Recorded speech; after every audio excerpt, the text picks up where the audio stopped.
You are listening to the Warrior Project podcast, where mindset, tribe, and violence meet.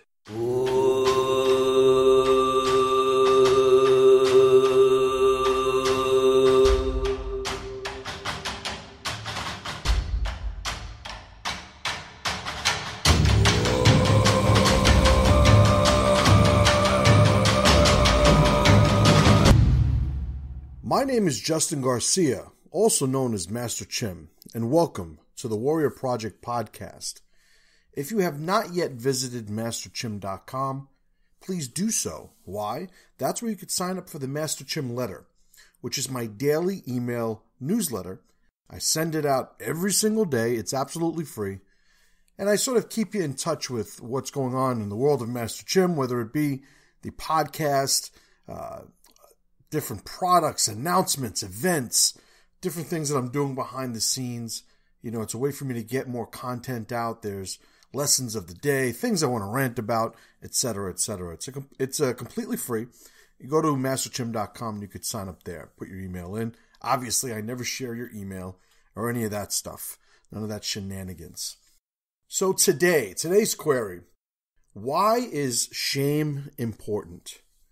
This is a very important topic because I think when you look at how shame has gone by the wayside in our society, you'll see the sort of beginnings, the impetus, the doings, the goings on of everything that I think escalates and sort of has scaled up to the more significant problems and issues that we see, day to day, these days at least. You see, shame is the cost and subsequent debt of virtue currency in a tribe. So what do I mean by that? Well, honor is the currency, right? So if we are going to trade a currency of virtue within a tribe, whereby we either incentivize or disincentivize certain types of behaviors, well, the currency itself, you could say the unit of virtue in tribe, is what we consider to be honor. Right? When we say we are doing an honorable thing, that is a reference to how the collective identity, whether it's an individual, a tribe, and tribes on different scales, it's how they see what it is that we're doing. If it's something that they approve of, it would in turn be considered honorable to a certain degree. Well, shame is the removal. It's the cost of that, the debt that is created by the removal of that currency, right? So in a tribe where there is no honor, there can be no shame. And if we're looking at that sort of honor-shame dichotomy within a tribe, we see how we can incentivize certain types of behavior and how we can nip certain behaviors in the bud. Now, the great thing about shame in and of itself is that it is the sort of lowest form of disincentivization of behavior.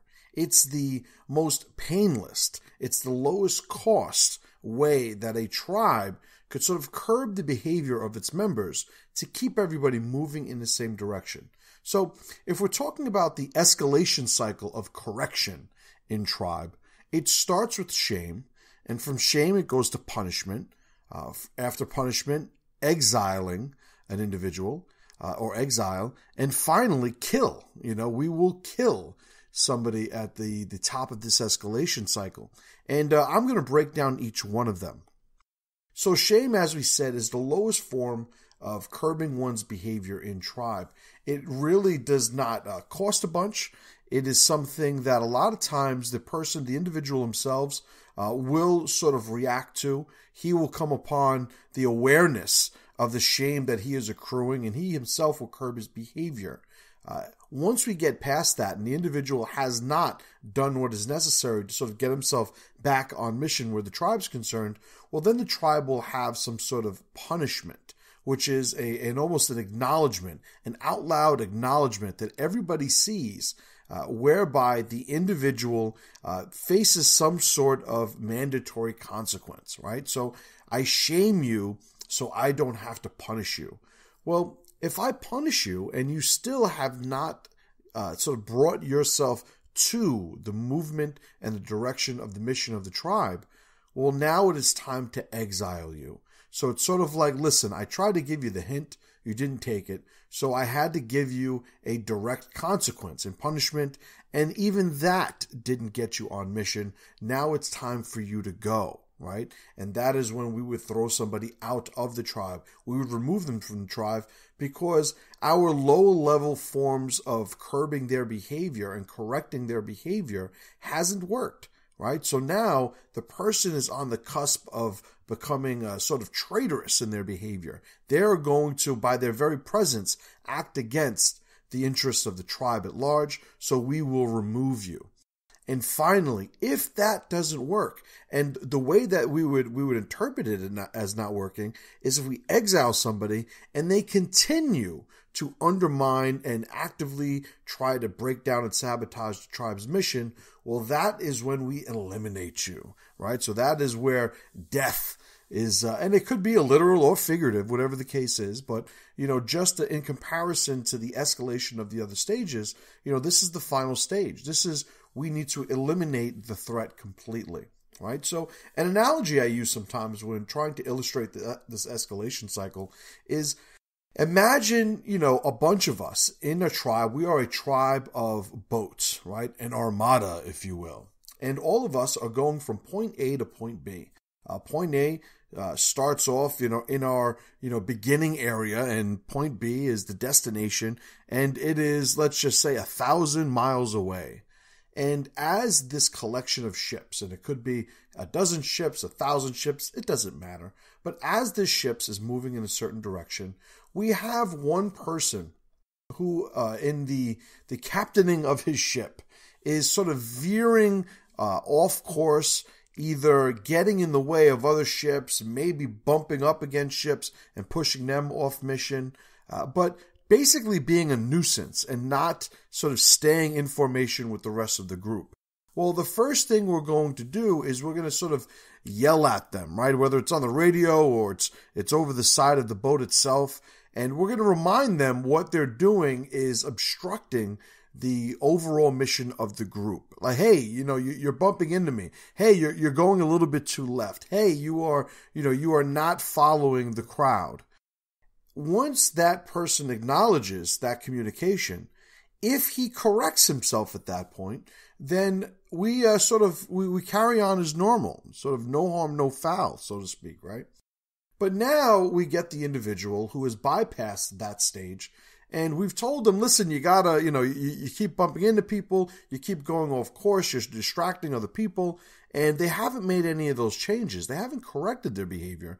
Well, now what we do is we sort of remove them from the control, from the captain's position of their ship for a time being, and their ship is sort of driven for them, right? And that's the representation of the punishment stage. Okay, we tried to tell you, this is the way to go, this is how we go, and you didn't abide by it. Okay, well, now we're going to remove you for a time being and have somebody else, captain your boat or drive your boat, whatever the case is. And after that time period, we'll allow you to get back in the driver's seat. Well, you go through that, and after that stage, you're right back in the driver's seat, and you're doing the same thing again. Maybe we try punishing you again, we remove you again, but whatever the case is, we reach the conclusion that, hey, this guy isn't going to get it together. This guy isn't going to get his behavior, congruent to the rest of the group's behavior. He's sabotaging our ability to pursue our destination as a group. He's got to go. And what we do at that point is we tell you, hey, listen, your ship is out of here. Steer it, take your ship, get away from the group. We don't want you anywhere by us. You are not part of our group anymore.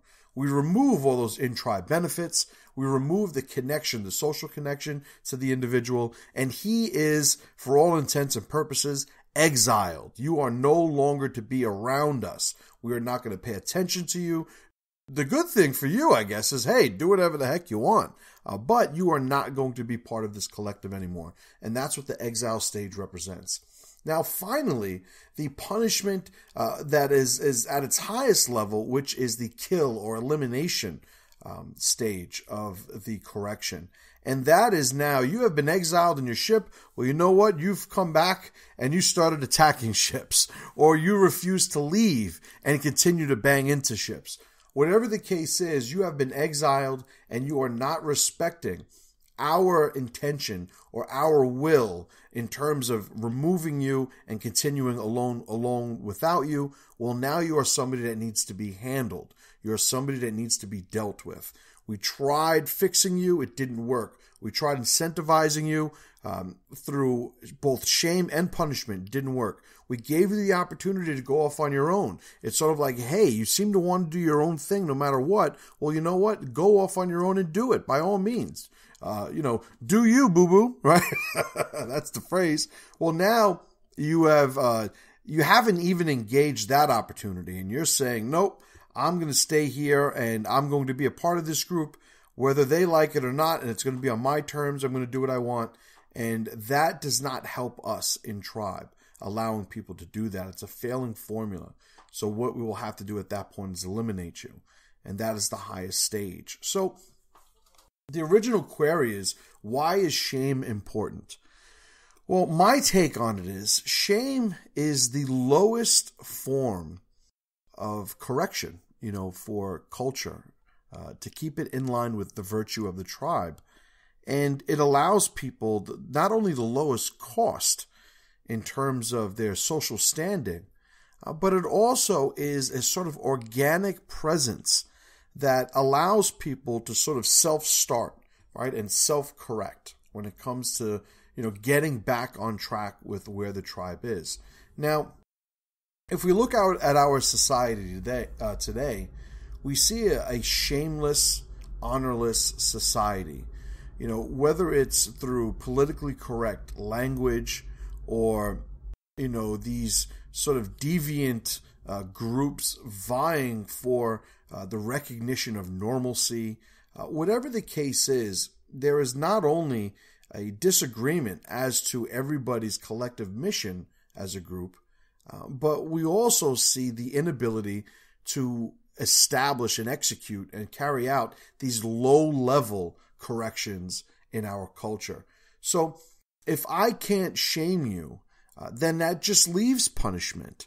And if I start removing and undermining the ability for a tribe to punish an individual, well, now it just escalates from there. And the whole reason why the escalation cycle of correction exists is so that the tribe itself can continue to carry out its mission. So the tribe itself can continue to operate under the compromise of a collective mission, right? I've always said here in America, different groups are vying for, different concessions, and they want things to go their way, and they want to be allowed to do certain things. And one of the arguments that a lot of these groups put out there is, well, we need to compromise. You guys want to act this way. Well, we want to act this way to maintain who we are, and there needs to be a compromise.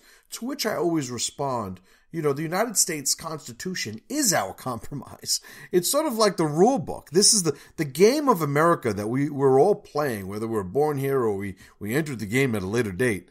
We have a rule book, right? And this is the compromise that everybody agrees to, when it comes to being here and coexisting. So, I am individually, I have some very libertarian type positions. I'm also very conservative in some aspects, liberal in others. But the whole thing is, if you come to this country, or any country for that matter, and they have sort of laid out the groundwork in terms of a constitution or a set of rules by which we all are going to live and coexist, that is the compromise, right? And shame is how the group itself first interacts with the individual to remind them how it is that we stay on course and how it is that we maintain that sort of collective mission where that overall tribe or group is concerned. If you guys haven't visited thewarriorproject.com, why don't you give that a try?